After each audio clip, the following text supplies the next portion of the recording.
အားလုံးမင်္ဂလာပါအခုနအဆက်လေးကိုပြန်မျှဝေပေးခြင်းပါတယ်စစ်ကောင်းရှိတာနဲ့ပညာတက်တာနဲ့ကဓာတ်ရိုက်အချုံမကြဘူးနော်ဆိုလိုတာကသူပညာရေးအများကြီးတက်ထားလို့စစ်ကောင်းရှိမှပဲလို့ကျွန်တော်တို့တစ်ထိပ်ကြယုံကြည်သတ်မှတ်လို့မရဘူးတချို့လူတွေကတစ်ဖက်မှာကပညာတက်တယ်တစ်ဖက်မှာကနော်စိတ်ဓာတ်တွေကအောက်တန်းကြတယ်နော်ဆိုလိုတာကနော်တချို့လူတွေပြောတာနော်အဲ့တော့တချို့လူတွေကပညာတက်လေလေစိတ်ဓာတ်ရမှာကရှုံးမှလေလေဒီလိုမျိုးလူလေးရှိတယ်ဒါကြောင့်မို့ပညာတက်တာနဲ့စိတ်ကောင်းရှိတာနဲ့ကဓာတ်ရဲ့အချို့မကြောက်နော်ပညာဆိုတာကမတက်တာကိုတက်အောင်သင်လို့ရတယ်နော်စိတ်ကောင်းရှိခြင်းမရှိခြင်းဆိုတဲ့ဟာကဗီဇနဲ့ဆိုင်တယ်မျိုးရိုးနဲ့ဆိုင်တယ်သူ့ရဲ့မျိုးရိုးသမိုင်းကိုကြည့်လိုက်သူတို့ကဘယ်လိုလူတန်းစားလဲဆိုတာအဲ့မှာတွေ့နေမြင်နေရတယ်အဲ့တော့စိတ်ကောင်းရှိခြင်းမရှိခြင်းဆိုတာကနော်ဗီဇနဲ့ဆိုင်တယ်မျိုးရိုးနဲ့ဆိုင်တယ်လူတည်းမှန်ချင်းမမှန်ချင်းနဲ့ဆိုင်တယ်နော်ဒါကြောင့်မို့ပညာတက်တာနဲ့ပဲစိတ်ကောင်းရှိမှာပဲလို့ပြောလို့မရဘူးနော်တချို့ပညာကဘာမှမတက်ဘူးစာတော့မတက်ဘူးနော်ပညာလည်းမတက်ဘူးစာလည်းမတက်ဘူးဒါမင်းစိတ်ကောင်းနှလုံးကောင်းရှိတဲ့လူတွေအများကြီးရှိတယ်နော်တချို့လူတွေကြတော့လေပညာလေးတက်တယ်ဟာလားစိတ်ကောင်းနှလုံးကောင်းတွေရှိတယ်ဒါမျိုးတွေကနည်းတယ်ဘာပဲများလာလဲဆိုတော့တစ်ဖက်မှာပညာတက်လေလေနော်ရှုပ်မှလေလေစိတ်တည်းရကဒီလိုမျိုးလူတွေကပုံများနေတယ်ခုခေတ်မှာနော်ဒါကြောင့်မို့နော်တော်ချင်းကိုပဲအရင်ဦးစားမပေးနဲ့နော်ကောင်းချင်းကိုပဲ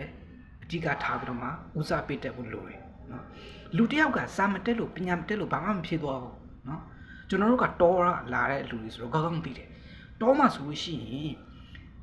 ပညာတက်ဖို့ပညာတွေအများကြီးတက်ဖို့နေတတ်တာစာတော့မတက်ဘူးဒါပေမဲ့သူ့နဲ့သူ့ဟန်နဲ့စားနိုင်တောင်းနိုင်တထေးချမ်းသာတဲ့လူတွေအများကြီးနော်သုံးစားလို့ရတယ်စာမတက်ပေမဲ့သုံးစားလို့ရတယ်နော်ပညာမတက်ပေမဲ့သုံးစားလို့ရတယ်ခင်ဗျားကစိတ်တည်းရမှာညက်ဖြင်းလာတဲ့ရုံမာလာတဲ့ကောက်ကြည့်လာတဲ့အောက်တန်းကြလာတဲ့ဆိုမင်းကိုဘယ်သူမှနော်ဘယ်နေရာမှာမှသုံးစားလို့မရဘူးနော်သူတော့ဟုတ်မှာပေါ့လေငါဘာဖြစ်နေညာပဲဒါပေမဲ့ဘေးကနေကြီးတဲ့လူတွေအဖို့ကယုံစရာကြီးဖြစ်လာလိမ့်မယ်ဆိုလိုတာကပညာမတက်လို့ဘာမှမဖြစ်သွားဘူးစာမတက်လို့မင်းကဘာမှမဖြစ်သွားဘူးမင်းဟန်နဲ့လှုပ်ရှားလို့ရတယ်ကောင်းရမောင်ရနော်အဲ့တော့မင်းဘလောက်ပဲဟာလာတော်နေတက်နေမစေမင်းရဲ့စိတ်ဓာတ်ရည်ကအောက်တန်းကြတယ်ဆိုလို့ရှိရင်မင်းကိုဘယ်လူအဖွေးစီကမှမင်းကိုသုံးချင်မှာမဟုတ်သုံးချင်တဲ့လူကမင်းလိုလူတွေပဲဖြစ်လာလိမ့်မယ်ဖြစ်လိမ့်မယ်နော်ကိုလိုအောက်တန်းကြတဲ့လူကသူ့ဝင်သုံးမှာပေါ့နော်အဲ့တော့ပြောချင်တာကပညာတက်တာနဲ့စိတ်ကောင်းရှိတာနဲ့ဓာတ်ရိုက်အချုံမကြဘူးတချို့ကပညာမတက်ဘူးစိတ်ကောင်းနှလုံးကောင်းတယ်အများကြီးရှိတယ်နော်စိတ်ဓာတ်တွေကအထက်တန်းကြတယ်နော်တချို့လူတွေကပညာတွေကအများကြီးတက်တယ်စိတ်ဓာတ်ရမှာကအောက်တန်းကြတယ်ရုပ်မာတယ်ကောက်ကြည့်တယ်နော်အဲ့ဒီလူမျိုးလူတွေကအခုခေတ်မှာပိုများလာတယ်ဒါကြောင့်မို့မိမိရဲ့တင်ယူခြင်းအရာတွေထဲမှာနော်တော်ချင်းထဲမှာပဲအရင်ဦးစားမပေးနဲ့တော်ဖို့လေစူးစမ်းရမယ်တင်ယူပါမတင်ယူနဲ့လို့မပြောလို့ဒါပေမဲ့ကောင်းဖို့အတွက်ပိုအားထုတ်ရမယ်ပိုစူးစမ်းဖို့လိုတယ်နော်လူကောင်းဖြစ်ဖို့အတွက်ကလူတော်က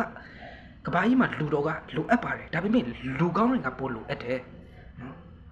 လူကောင်းတွေကပိုလိုအပ်တယ်ယနေ့ကဘာကြီးမှာစစ်ဖြစ်နေတာတွေလက်ရှိကျွန်တော်တို့နိုင်ငံမြန်မာနိုင်ငံထဲမှာဘေးဒုက္ခအမျိုးတစ်ခုနော်မရည်တွက်နိုင်လောက်အောင်ကိုအမျိုးသော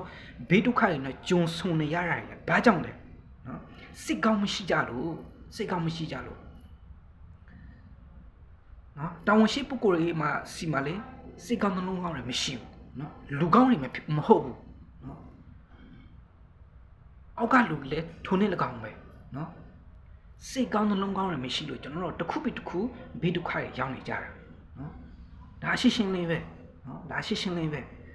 အခုလေတည်နေတဲ့လူတွေအများကြီးရှိတယ်နော်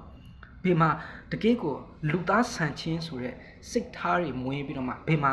နော်ကူတာကေတာဘေးမှာနော်အာမန်ရှိနော်ဥဆောင်ပြီးတော့မှလုံနေတာ တွေးလို့လဲအခုလုံးနေတာဟာကကိုအချစ်ချင်းပဲကိုအချစ်ချင်းပဲတကယ်ပေါ့တောင်ဝန်ရှိပုဂ္ဂိုလ်ရှိအာနာရှိတဲ့လူတွေဒီလိုမျိုးလောက်တာမင်းတွေးလို့လားမတွေးဘူးမလားဘာကြောင့်လဲလူကောင်းလည်းမဟုတ်ဘူးလေစိတ်ကောင်းလည်းမရှိဘူးနော်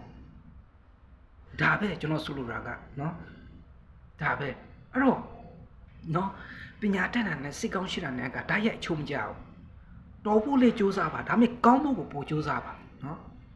လူတော်ဖြစ်ဖို့တဲ့လူကောင်းဖြစ်ဖို့ကပိုလိုအပ်တယ်ဘို့အရေးကြီးတယ်အဲ့ဒါနော်မင်းလူတော်မဖြစ်လို့ဘာမှမဖြစ်သွားဘူးလူကောင်းမဖြစ်ရင်တော့မင်းဘယ်နေရာမှာမှမင်းကိုသုံးစားလို့ရမှာမဟုတ်မင်းကသုံးစားလို့ရမှာမဟုတ်ဘေးလူအဖွေးစီကမှမင်းကိုဟလာနော်ခေါ်ချင်းပြောချင်းတောင်းချင်မှလည်းမဟုတ်ဘူးနော်အဲ့တော့နော်လူတော်ဖြစ်အောင်လေမကြိုးစားပါနဲ့လို့တော့မပြောဘူးဒါပေမဲ့လူကောင်းဖြစ်အောင်ပိုကြိုးစားပါပိုအထောက်ပါပိုလေးကြိုးစားသိမ့်ပါတယ်ပိုလေးအထောက်သိမ့်ပါတယ်နော်ကျွန်တော်တို့ကဘာကြီးမှာကျွန်တော်တို့နိုင်ငံကြီးမှာလူကောင်းတွေနော်ပိုများလာတဲ့တနေ့မှာကျွန်တော်တို့မျော်မှန်းထားတဲ့ကျွန်တော်တို့လူချင်းတောင်းတနေတဲ့နော်တရားဝါပြောဖွံ့ဖြိုးတဲ့နိုင်ငံတော်ကြီးကမဖြစ်မနေဤကံမှုချပေါ်ပေါက်လာပါလိမ့်မယ်ဒီလိုမှမဟုတ်ပဲလူတော်တွေပါများပြီးတော့မှလူကောင်းတွေတဖြစ်ရှားတဲ့ရှားပါလာရင်သိချတဲ့ငါတို့နိုင်ငံကြီးကဘယ်တော့မှတိုးတက်ဖွံ့ဖြိုးလာမှာမဟုတ်ဘူးတရားဝါပြောလာမှာလည်းမဟုတ်ဘူးနော်ဒီထက်ပိုဆိုးဘူးပဲရှိတယ်ဒါကြောင့်မို့လူတော်ဖြစ်ချင်းတဲ့လူကောင်းဖြစ်ချင်းကိုပိုဦးစားပေးပါလို့အလေးအနက်ထားပြောကြလိုပါတယ်အားလုံးကိုအထူးကျေးဇူးတင်ပါတယ်